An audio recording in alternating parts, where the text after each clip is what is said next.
इस साल की अब तक की सबसे बड़ी खुशखबरी, चंद्रयान मिशन 3 का लैंडर विक्रम लैंड हो चुका है, सॉफ्ट लैंडिंग कर ली है। एक ऐसा पल जिसका इंतजार तमाम भारतवासियों को था, केवल इसरो के साइंटिस्ट को ही नहीं। ऐसे में कितना महत्वपूर्ण और क्या कुछ इससे आगे होने वाला है, इस पर बात करने के लिए स्पेस इंडिया से हमारे साथ योगेश कुमार जोशी जी मौजूद हैं। विक्रम लैंडर का सॉफ्ट लैंडिंग कर लेना कितनी बड़ी अचीवमेंट? बहुत बड़ी अचीवमेंट मैम। सबसे पहले congratulation and a huge round of applause for the team ISRO, right. And आज वो गाना सच होता है सलाम तुझे इसरो, जहां पे हमारा पूरा चंद्रयान 3 इतने कॉम्प्लेक्स मैनूवर्स में 40 दिन की मेहनत, जो पूरी मेहनत यहाँ दिखती है, हमने एक सॉफ्ट लैंडिंग अचीव करी है। और गर्व होता है हमें कहते हुए कि हम पहला देश बन चुके हैं जिसने साउथ पोल पे लैंडिंग करी है। एंड पूरे एक्साइटमेंट के साथ हम चौथा देश जिसने सक्सेसफुली सॉफ्ट लैंडिंग चांद के ऊपर करी है। बिल्कुल, ये इतिहास में लिखा गया है, जहां साउथ पोल पर सबसे पहले पहुंचने वाला देश भारत बना है। लेकिन विक्रम लैंडिंग के साथ ये मिशन पूरा हो गया है या अभी तो शुरुआत हुई है? अभी तो मैम ये एक शुरुआत है, बहुत छोटी सी शुरुआत, जहां पे हमने एक स्टेप अचीव किया है जो हम करना चाहते थे, दैट इज सॉफ्ट लैंडिंग। मैं इसको छोटी शुरुआत एक तरफ कहता हूं, दूसरी तरफ ये एक बहुत बड़ी कामयाबी कि हमारे आने वाले फ्यूचर मिशंस के लिए ये बहुत बड़ा स्टेप है, सक्सेस है। अब इसके आगे अभी हमें ये देखना है कि क्या प्रज्ञान रोवर सक्सेसफुली बाहर आता है, कम्युनिकेशन हमारा स्टैब्लिश होता है। एक लेवल तक हमारा कम्युनिकेशन स्टैब्लिश है, सब कुछ ओके है, सारे सिग्नल्स आ चुके हैं इसरो के पास, सो बहुत बड़ी अचीवमेंट। तो ये सवाल अब सबके मन में ये कि अभी तक तो सारी प्रेयर्स इसी बात की हो रही थी कि सॉफ्ट लैंडिंग हो जाए। इसरो की जबरदस्त तैयारी थी, कई टेस्टिंग उन्होंने की, साल भर टेस्टिंग की, चांद का माहौल बना के, एटमॉस्फेयर बना के, वहां की ग्रेविटी मेंटेन करके ये तमाम टेस्ट किए गए, जो कि आज जिनका रिजल्ट भी देखने को मिल रहा है। लेकिन अब आगे क्या? सॉफ्ट लैंडिंग हो गई, अब आगे क्या प्रोसेस रहता है? तो मैम जैसे हम सॉफ्ट लैंडिंग अचीव कर चुके हैं, अब अगला काम हम टेस्ट करना चाहते हैं, क्या हम एक रोवर, स्वचालित गाड़ी या व्हीकल को हम चांद की सतह पर सक्सेसफुली उतार सकते हैं या नहीं। सो कुछ समय के बाद प्रज्ञान रोवर, जो जिसका विक्रम लैंडर से रैंप ओपन होने के बाद प्रज्ञान रोवर बाहर आएगा, हमें पहली पिक्चर्स उस रोवर की देखने को मिलेंगी। चांद के सतह के ऊपर भारत का पहला रोवर होगा जो हम देख पाएंगे। और अगले 14 दिन जो बहुत महत्वपूर्ण होते हैं, इस वजह से कि जो एक्सपेरिमेंट हम शुरू से करना चाहते थे चांद के ऊपर, अपने बनाए हुए यंत्रों के द्वारा वो सभी हम कर पाएंगे। और सबसे बड़ी बात कि इंडिजीनियस है, जो तमाम चीजें, जो मिशन जो पूरा बनाया गया है वो भारत द्वारा निर्मित है। और इस वजह से भी मुझे लगता है कि जो तमाम भारतीय हैं और ज्यादा गर्व आज महसूस करेंगे। एक हल्की सी कसक जो रह गई थी चंद्रयान 2 के बाद, जो चंद्रयान का मिशन ऑर्बिटर वहां स्टैब्लिश हो गया था, जो हम नहीं कर पाए, अब लगता है कि वो सारा कुछ पूरा हो गया और बस अब अच्छा टाइम शुरू है। बिल्कुल, आप कह सकते हैं कि ये बहुत अच्छा टाइम है। एक ऐसा टेक्नोलॉजी जो हम डेवलप कर चुके हैं सॉफ्ट लैंडिंग के साथ। मैं हमेशा कहता हूं कि हमने जो पीछे किया, जो सक्सेसफुल शायद हम कहते हैं कसक रह गई थी, मैं कहूंगा एक बहुत इंपॉर्टेंट लर्निंग, जिसकी वजह से हम चंद्रयान 3 सफलतापूर्वक यहां पे उतार पाए। अब आने वाले समय में ये टेक्नोलॉजी का जमाना है, कैसे इसरो इस टेक्नोलॉजी को कॉमन लोगों तक पहुंचाता है, बच्चे आने वाले समय में इससे किस तरीके से प्रेरणा लेते हैं, बहुत महत्वपूर्ण होगा। क्या फोकस रहेगा, क्या कुछ लाएगा चंद्रयान 3 चांद के बारे में? कैसे इंफॉर्मेशन इकट्ठा करेगा प्रज्ञान रोवर? तो मैम हम सिंपल दो या तीन ऑब्जेक्टिव से समझते हैं इसको। जैसे चंद्रयान 1 का एक बहुत बड़ी कामयाबी मानी गई है कि वहां पे पानी की खोज या पानी के होने की पुष्टि करी गई थी।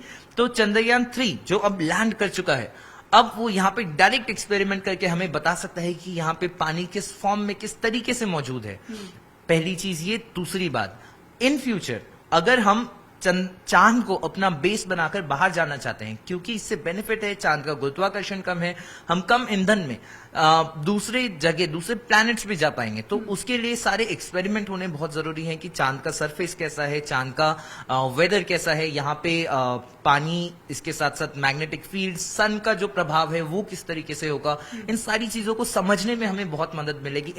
ये सभी एक्सपेरिमेंट हमारे जो प्रज्ञान रोवर और लैंडर है विक्रम, ये दोनों करेंगे। और रेयर मिनरल्स की भी खोज वहां पर जारी रहेगी, उसका भी पता करेंगे। जी बिल्कुल, जो मिनरल हमारे लिए जरूरी हैं, चाहे आप उसको मिशन के हिसाब से देखें या ह्यूमन के सर्वाइवल के हिसाब से देखें, लाइफ ढूंढने की कोशिश के हिसाब से देखें, राइट, ये इन सभी मिनरल्स की खोज वहां पे रहेगी। बहुत महत्वपूर्ण नतीजे हमें मिल सकते हैं आने वाले समय में। Let's hope for the best. ठीक है, स्टेपिंग स्टोन से आगे क्या मिलेगा वो भी पूछेंगे, लेकिन एक रिकैप देख लेते हैं कि कैसे पूरा सफर रहा। ये एक एनिमेशन है जिससे समझें।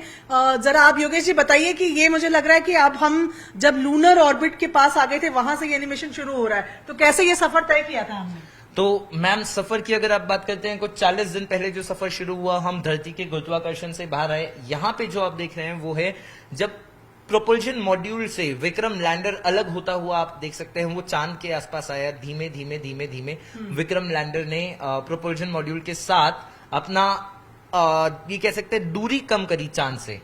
तो धीरे धीरे पहले जैसे समय आता है उसका कि चांद पे अगर आपको उतरना है तो जो कुछ 1000 किलोमीटर प्रति घंटे की आपकी जो स्पीड है उसको आप कम करेंगे। अब ये एक ऐसा पल है जहां पे हम इसकी स्पीड को और कम कर रहे हैं।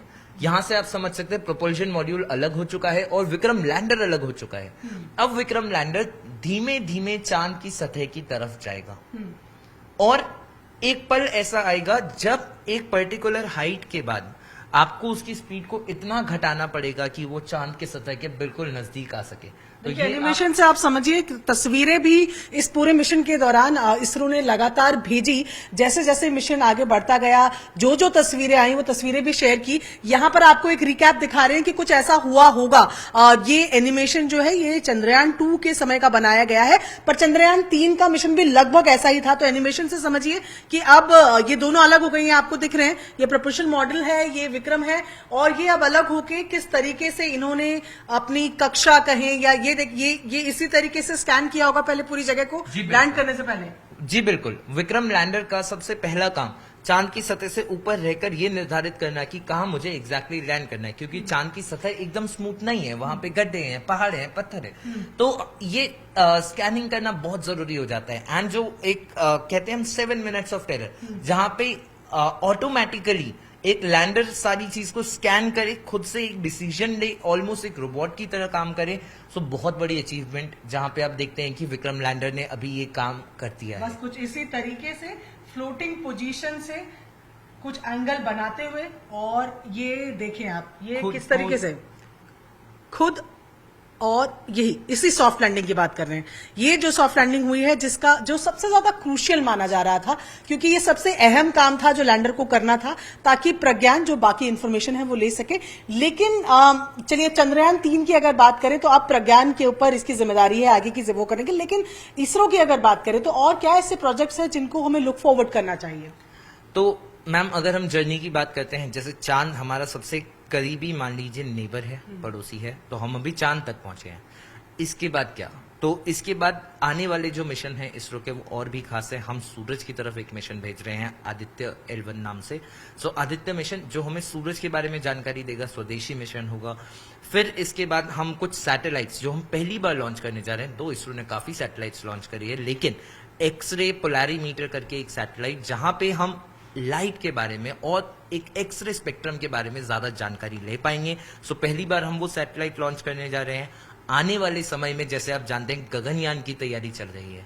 सो आने वाले कुछ सालों में जब हम चाहते हैं कि इंडिया के अपने एस्ट्रोनॉट इंडिया से स्पेस में जाएं, उसकी तैयारी चल रही है, उसके अनमैन्ड मिशन की। ये आप कह सकते हैं आने वाले 1-2 साल का प्रोग्राम इसरो का रहेगा। तो जाहिर तौर पर जिस तरीके से चंद्रयान 3 की सक्सेस अभी दिख रही है, लैंडिंग हो चुकी है, और इसमें जैसे कि योगेश ने बताया थोड़ा समय लगेगा, क्योंकि ये पूरी प्रोसेस है जो होनी होती है, जिसमें सबसे पहले पूरे विक्रम लैंडर की हेल्थ को चेक किया जाएगा। योगेश, सबसे पहले ये देखा जाएगा कि पूरी जो मशीन है, जो पूरा विक्रम लैंडर है वो पूरी तरीके से सही है और तैयार है प्रज्ञान रोवर को बाहर रैंप आउट करने के लिए। तो मैम, सबसे पहले ये चेक किया जाएगा कि जब विक्रम लैंडर ने लैंड किया है तो उसके बाद उसके सभी सिस्टम काम कर रहे हैं या नहीं। सोलर पैनल ओपन किया जाएगा, धीरे धीरे उसके जितने सिस्टम्स हैं उनका हेल्थ चेकअप किया जाएगा। हेल्थ चेकअप का मतलब वो अर्थ से कम्युनिकेट कर पा रहे हैं या नहीं। उसके बाद प्रज्ञान रोवर के अंदर जो सेंसर्स लगे हुए हैं उनको ऑन करके उनको चेक किया जाएगा कि आप कम्युनिकेशन कर पा रहे हैं या नहीं। फिर धीरे धीरे प्रज्ञान को डिप्लॉय किया जाएगा मून के सरफेस के ऊपर, जिस रैम्प का जिसका हमने एनिमेशन में जिक्र किया। एक रैम्प के थ्रू प्रज्ञान रोवर बाहर आएगा और उसके बाद प्रज्ञान रोवर का ये चेकअप किया जाएगा कि क्या वो कम्युनिकेट कर पा रहा है, क्योंकि प्रज्ञान रोवर से हमारा डायरेक्ट कम्युनिकेशन नहीं होगा। तो उनका प्रज्ञान का कम्युनिकेशन लैंडर से स्टैब्लिश होगा, लैंडर का कम्युनिकेशन अर्थ पे स्टैब्लिश होगा। जब ये पूरा कम्युनिकेशन चैनल स्टैब्लिश हो जाएगा, सारे उसके सेंसर्स, सारे पेलोड्स, उनसे एक हमें ओके सिग्नल मिल जाएगा कि सभी की हेल्थ नॉर्मल है, तब हम कह सकते हैं हमारा मिशन स्टार्ट या एक्सपेरिमेंट्स करने के लिए एकदम रेडी है।